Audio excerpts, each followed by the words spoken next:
하겠습니다. 베드로전서 3장입니다. 아내들아, 이와 같이 자기 남편에게 순종하라. 이는 혹 말씀을 순종하지 않는 자라도 말로 말미암지 않고 그 아내의 행실로 말미암아 구원을 받게 하려 함이니, 너희의 두려워하며 정결한 행실을 봄이라. 너희의 단장은 머리를 꾸미고 금을 차고 아름다운 옷을 입는 외모로 하지 말고, 오직 마음에 숨은 사람을 온유하고 안정한 심령에 썩지 아니할 것으로 하라. 이는 하나님 앞에 값진 것이니라. 전에 하나님께 소망을 두었던 거룩한 부녀들도 이와 같이 자기 남편에게 순종함으로 자기를 단장하였나니, 사라가 아브라함을 주라 칭하여 순종한 것 같이 너희는 선을 행하고 아무 두려운 일에도 놀라지 아니하면 그의 딸이 된 것이니라.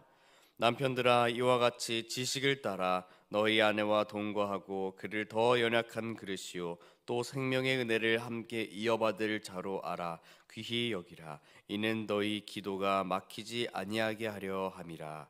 마지막으로 말하노니, 너희가 다 마음을 같이하여 동정하며 형제를 사랑하며 불쌍히 여기며 겸손하며 악을 악으로 욕을 욕으로 갚지 말고 도리어 복을 빌라. 이를 위하여 너희가 부르심을 받았으니 이는 복을 이어받게 하려 하심이라. 그러므로 생명을 사랑하고 좋은 날 보기를 원하는 자는 혀를 금하여 악한 말을 그치며 그 입술로 거짓을 말하지 말고, 악에서 떠나 선을 행하고 화평을 구하며 그것을 따르라. 주의 눈은 의를 향하시고 그의 귀는 의인의 간구에 귀 기울이시되 주의 얼굴은 악행하는 자들을 대하시느라 하였느니라. 또 너희가 열심으로 선을 행하면 누가 너희를 해하리요?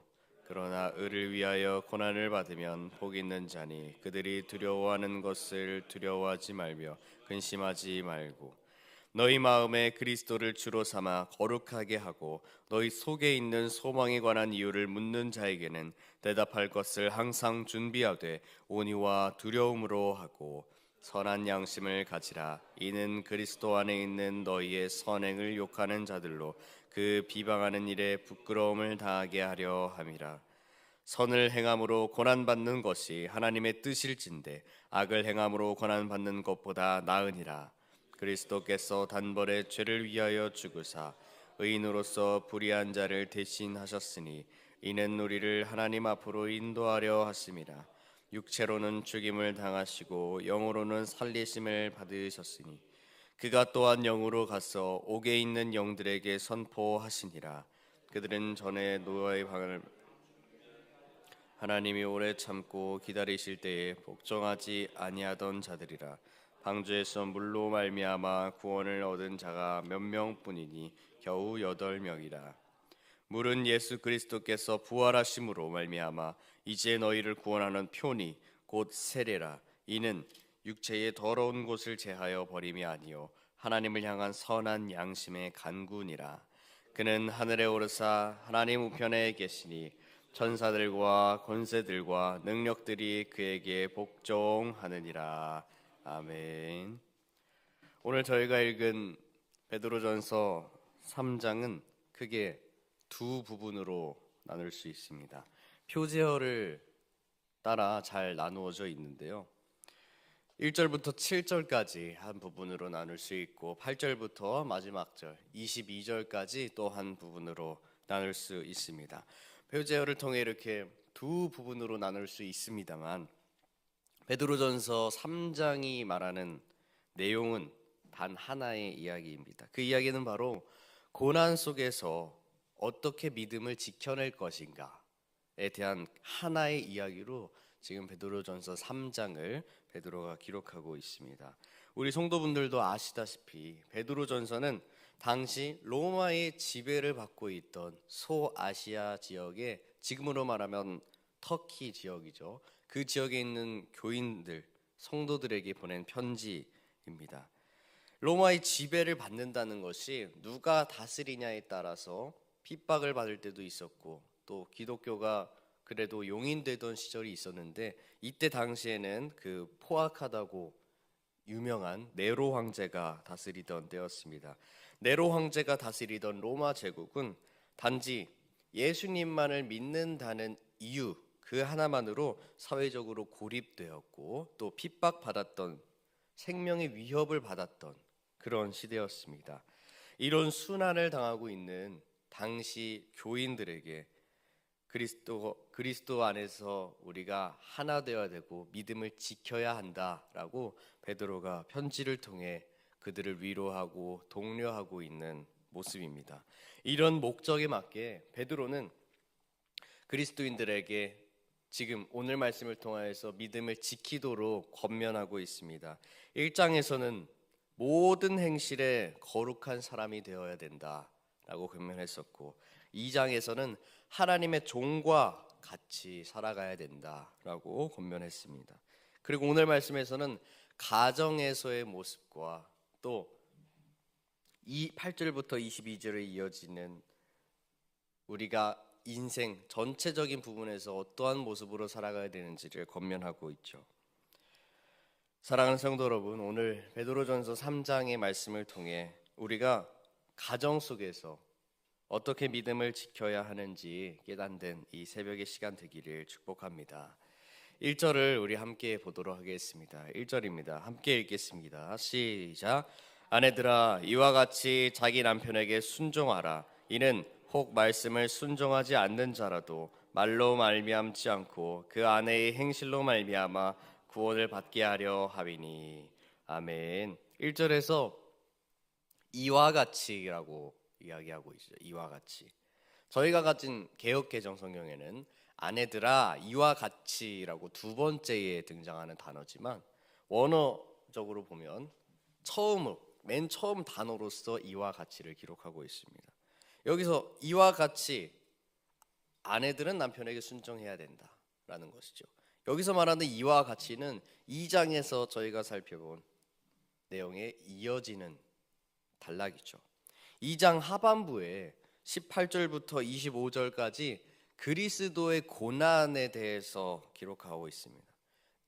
내용은 아무런 죄가 없으신 예수 그리스도께서 고난을 당하셨기에 우리가 구원받을 수 있었다라는 내용이었죠.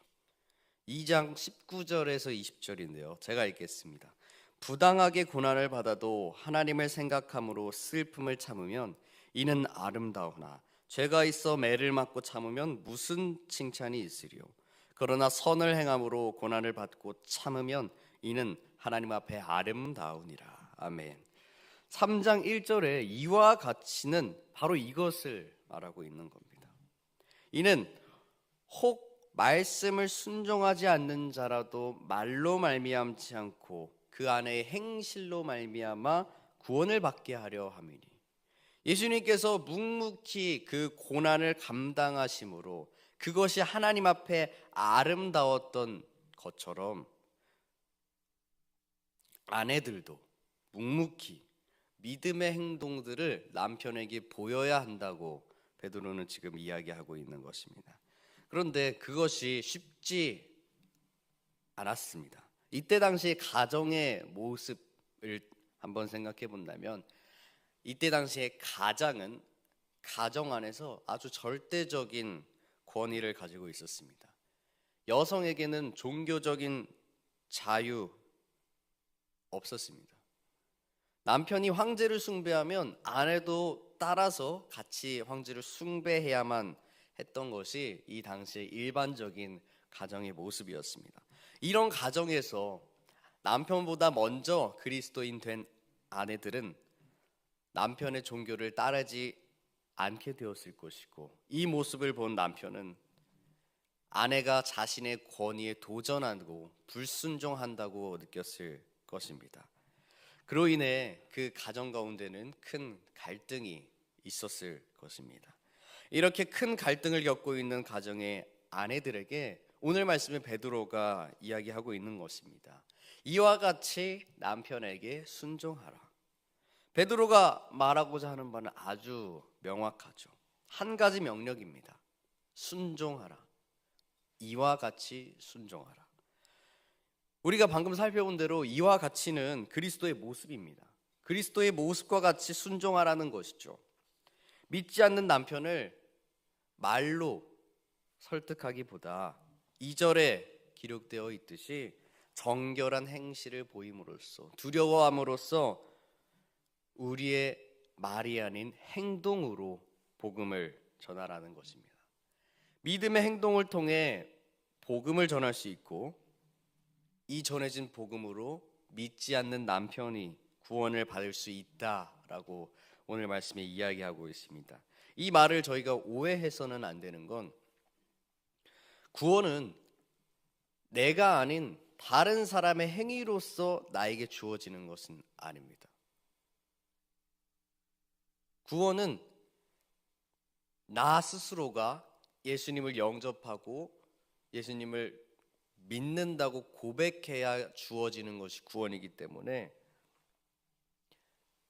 다른 사람을 통하여서 다른 사람의 행동 때문에 나에게 구원이 주어지는 것으로 오해해서는 안 됩니다. 이 말씀을 여기서 말하는 아내의 행위로 남편의 구원을 받게 된다는 것은 이런 것이죠. 아내가 가정에서 보여주는 그리스도인으로서의 삶의 모습을 보고 남편이 생각하게 되는 겁니다. 이 아내가 믿는 예수님이라는 분이 진짜 있는가?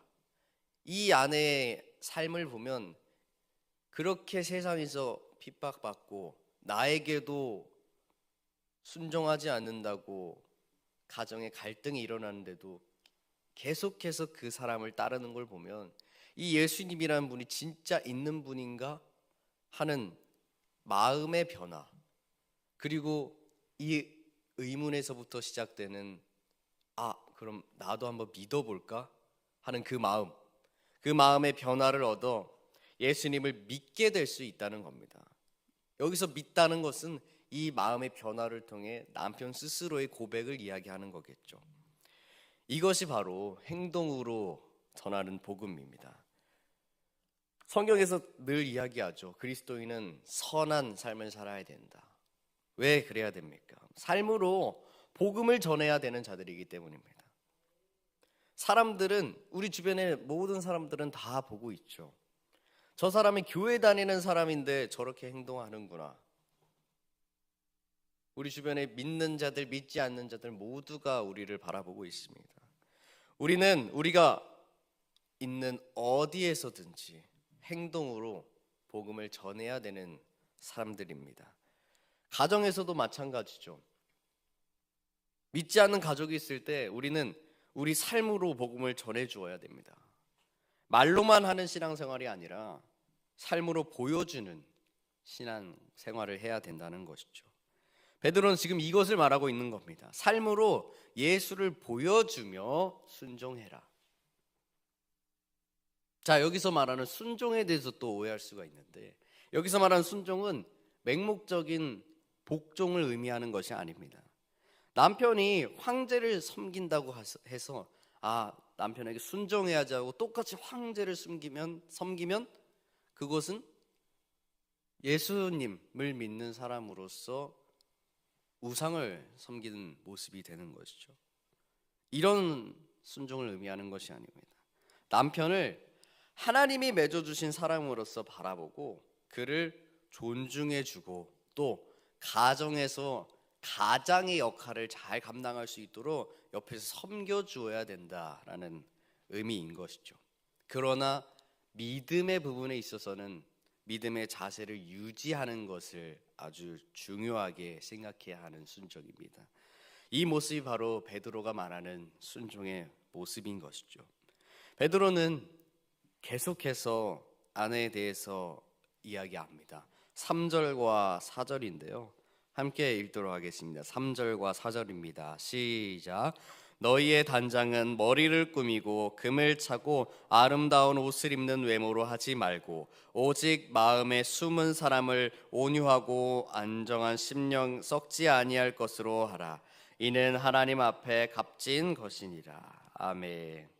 1절과 2절의 내용은 아내의 행동에 초점이 맞춰져 있었다면, 3절과 4절의 말씀은 아내의 아름다움에 초점을 두고 있습니다. 아내의 단장을 이야기하는 것이죠.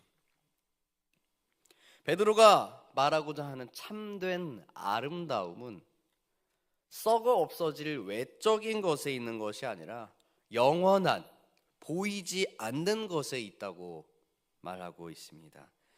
3절에 보면 머리를 꾸미지도 말고 금을 차지도 말고 아름다운 옷을 입지도 말라고 합니다. 이 말씀을 정말 문자 그대로만 이해하고 바라본다면 여성분들에게 상당히 마음에 어려움을 주게 되는 말씀이 되겠죠. 이렇게 여자는 이렇게 하면 안 돼 라는 뜻으로 이해하기보다는 베드로는 이것들을 금지시키려고 했던 말이 아니라 이 나의 외적인 것을 꾸미는 것이 내 아름다움의 중심이 되어서는 안 된다라는 것을 의미합니다. 우리가 살아가면서 좋은 옷을 입어야 될 필요도 있죠. 우리가 자리에 또 격식이 있는 자리에 나갈 때 꾸며야 될 필요가 있습니다.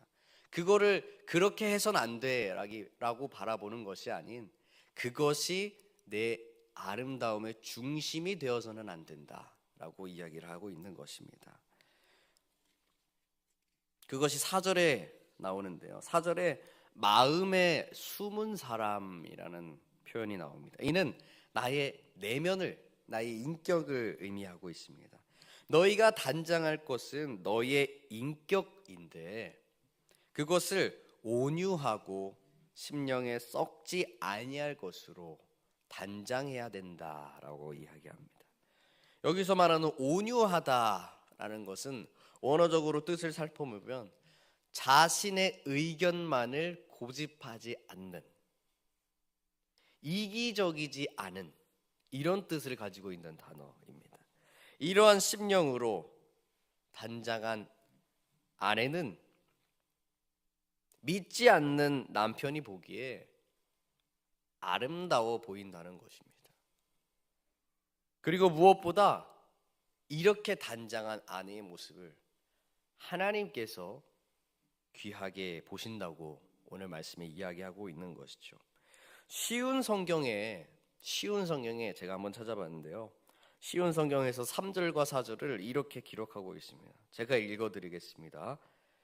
화려한 옷이나 보석을 걸치거나 머리에 치장을 한다고 여러분이 아름답게 보이는 것은 아닙니다. 진정한 아름다움은 내면의 아름다움에서 나오는 것입니다. 온유하고 정숙한 마음을 가진 사람이 정말 아름다운 사람입니다. 이러한 아름다움은 없어지지도 않으며 하나님께서도 귀하게 보시는 것입니다. 아멘. 쉬운 성경에서는 이렇게 내면의 아름다움이 중요하다라고 쉽게 이야기해 주고 있죠. 베드로는 여자가 아름다움을 위한 단장을 할 때 겉모습이 중심이 아닌 내 안에 숨은 사람, 인격을 중심으로 하기를 권면하고 있는 것입니다. 그리고 그것이 하나님께서 기뻐하시는 모습이고 이 모습을 통해 믿지 않는 남편이 구원받을 수 있게 하는 방법이라고 하는 것입니다. 그러나 현재의 시점에서 이 말씀을 삶에 적용하기가 쉽지 않죠. 남편에게 말없이 행동으로 복음을 전해야 된다. 이 말씀과 또 우리가 겉모습을 치중하는 것이 아니라 우리의 내면의 아름다움을 꾸며야 된다라는 이 말씀, 우리의 실제 삶에서 적용하기 쉽지 않습니다. 성경에 기록되어 있죠. 사람은 외모를 보거니와 하나님은 중심을 보신다고 말씀하셨습니다. 우리는 사람이기 때문에 외모를 볼 수밖에 없죠. 외모가 눈에 바로 보이는 부분이기도 합니다.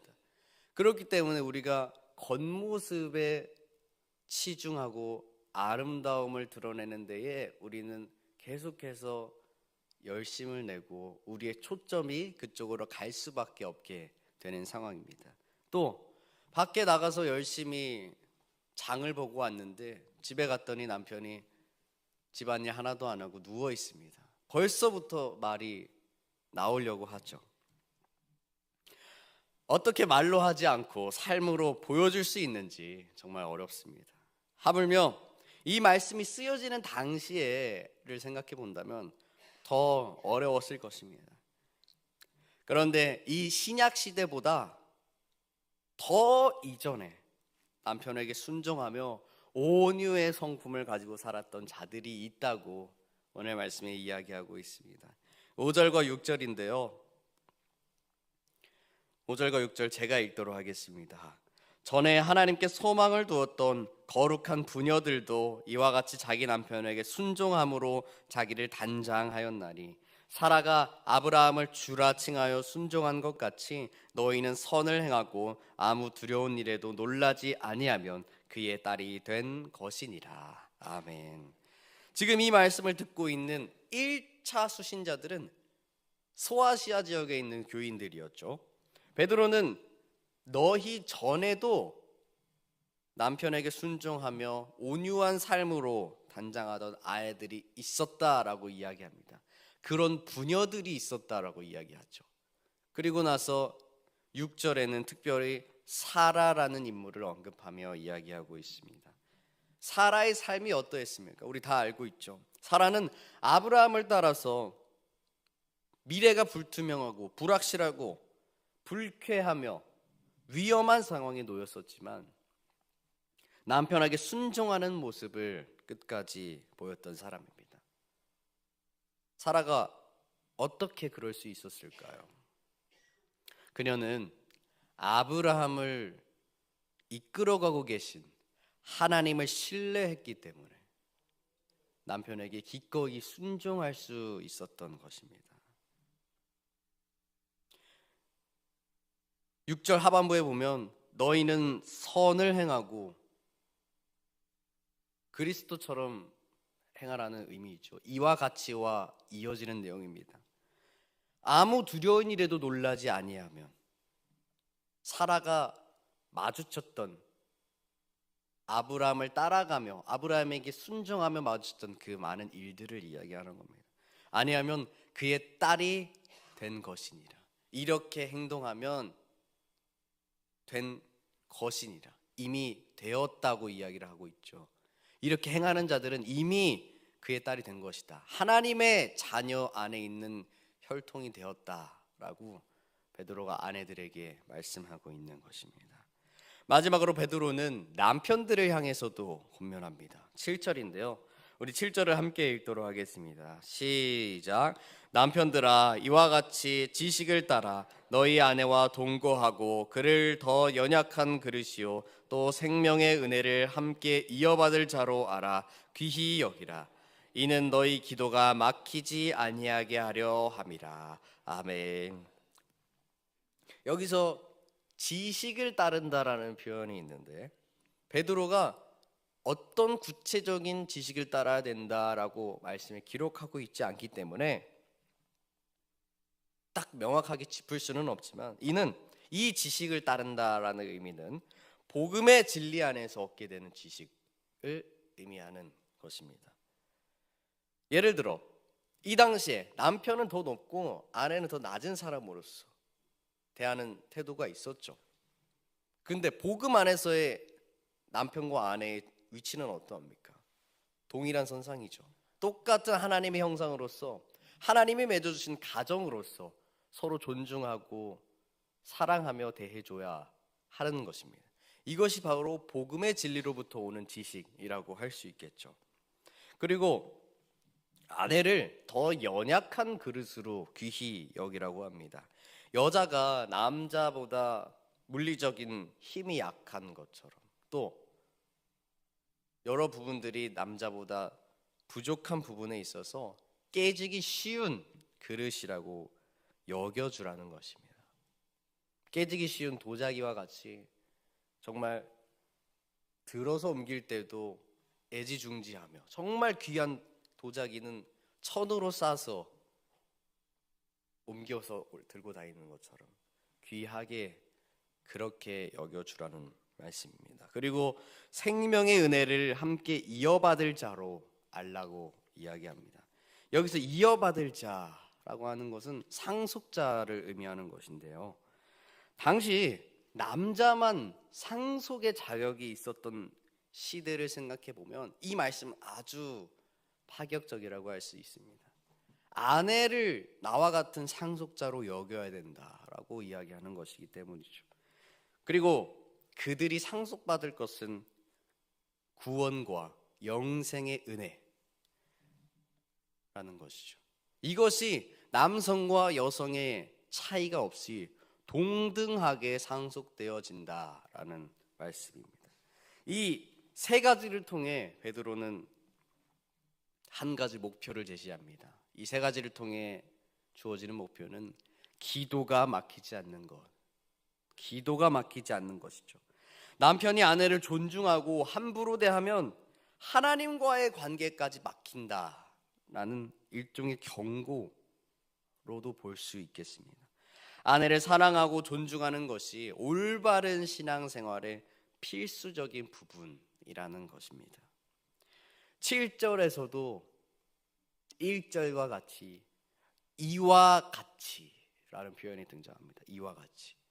바로 그리스도와 같이, 그리스도가 하셨던 것처럼 너희 남편들도 이런 마음으로 아내를 사랑해 주어야 된다는 것입니다. 베드로는 아내를 권면할 때도 그리스도와 같이 해야 한다고 말했었고, 이번에 남편을 권면할 때도 그리스도와 같이 해야 된다라고 말하고 있는 것이죠. 이렇게 오늘 말씀을 살펴봤을 때 결론은 한 가지로 볼 수 있습니다. 아내가 남편을 대하기를, 남편이 아내를 대하기를 그리스도께서 나를 위해 행하셨던 것처럼 그렇게 서로를 대해 주라는 것입니다. 예수님은 하나님을 신뢰함으로 기꺼이 순종하며 나아가셨습니다. 그렇기 때문에 우리에게 주어진 구원이 있는 것이죠. 우리가 서로 배우자를 대할 때 하나님을 신뢰하는 그 모습으로 서로를 대해야 된다고 말씀하고 있습니다. 기꺼이 순종하며 그를 존중하고 묵묵하게 말이 아닌 삶으로서 복음을 전해 주어야 한다는 것이죠. 사랑하는 성도 여러분, 아내에게 남편은, 남편에게 아내는 너무나도 사랑하는 존재이죠. 이 사람이 없으면 어떻게 살 수 있을까 생각이 드는 존재입니다. 나의 배우자와 평생을 함께 하고 싶은 것이 부부의 마음인 것이죠. 부부가 함께 천국에 가는 것이 모든 부부의 소망일 것입니다. 내 믿지 않는 배우자가 나의 믿음의 행실을 보고 구원받을 수 있는 희망이 있다면 기꺼이 그렇게 행하지 않으시겠습니까? 당연하게도 그렇게 행하면서 살아가려고 노력할 것입니다.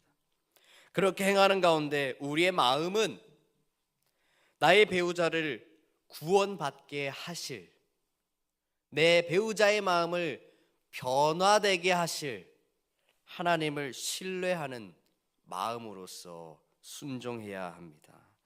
사랑하는 성도분들에게 소원합니다. 오늘 이 새벽에 아내와 남편에 대한 말씀을 들은 저희들이 그리스도와 같이 배우자를 대하는 자들이 되기를 소원합니다. 예수님께서 우리에게 베푸신 은혜를 기억하며 그 은혜를 나의 배우자에게 흘려보내는 자들이 되기를 간절히 소원합니다. 이런 모습은 오늘 말씀에서는 아내와 남편의 관계에서만 다루었지만 배우자에게만 한정되어 있는 말씀은 또 아니죠. 자녀들이 될 수도 있고 나의 믿지 않는 부모님들이 될 수도 있고 우리 가정 가운데에 이런 모습을 보여주면서 살아갈 수 있는 말씀입니다. 이렇게 살아가다 보면 내가 아무리 노력해도 바뀌지 않을 것 같아 보이기도 합니다. 그러나 중요한 것은 변화를 일으키실 하나님을 신뢰하는 마음이죠. 오늘 이 말씀 1절에 그 아내의 행실로 말미암아 구원을 받게 하려 함이니, 이 말씀을 믿음으로 그리스도와 같이 대할 때 배우자에게 또 가족들에게 복음이 전해지게 될 줄 믿습니다. 그런 믿음으로 어려운 가정 속에서도 믿음을 지키며 복음을 삶으로 전하며 살아가는 우리 사랑하는 동강교회 성도분들 되기를 간절히 소망합니다. 이 시간 다 함께 기도의 자리로 나아가겠습니다.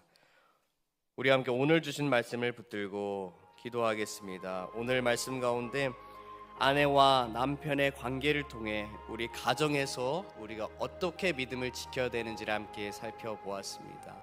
우리가 그리스도께서 하신 것처럼 이와 같이 우리의 가족들을 섬기는 자가 되게 해달라고, 우리 가족들의 마음을 변화시켜 주실 하나님을 신뢰하는 마음을 더하여 주시라고 오늘 말씀을 붙들고 기도하겠습니다. 또 동광교회 비전과 담임 목사님과 원로 목사님 그리고 교역자들과 직분자들을 위해서 기도하겠습니다. 준비 중인 청년부 단기 선교를 위해 또 교회의 하반기 사역들을 위해서 기도하겠습니다. 사랑하는 다음 세대를 위해서 우리 나라를 위해서 기도하겠습니다. 세계 각국에서 헌신하고 계신 선교사님들을 위해서 기도하겠습니다. 또한 특별히 우리 교회 환우분들이 있습니다. 암으로 투병하시는 분들 위해서 기도해 주시기 바랍니다. 문옥자 권사님, 김선 집사님, 변현주 권사님, 김주희 집사님, 최교식 성도님, 박행자 집사님, 박성숙 집사님, 이주영 집사님, 임정숙 집사님, 서양조 집사님, 박태진 안수 집사님, 이종호 성도님, 이분들을 위하여 하나님의 기적의 역사가 일어나시기를 간절히 기도해 주시면 감사하겠습니다. 마지막으로 우리 자신들의 기도 제목을 붙들고 기도하시다가 자유롭게 돌아가시도록 하겠습니다. 우리 주님의 이름 크게 한번 부르며 기도하겠습니다. 주여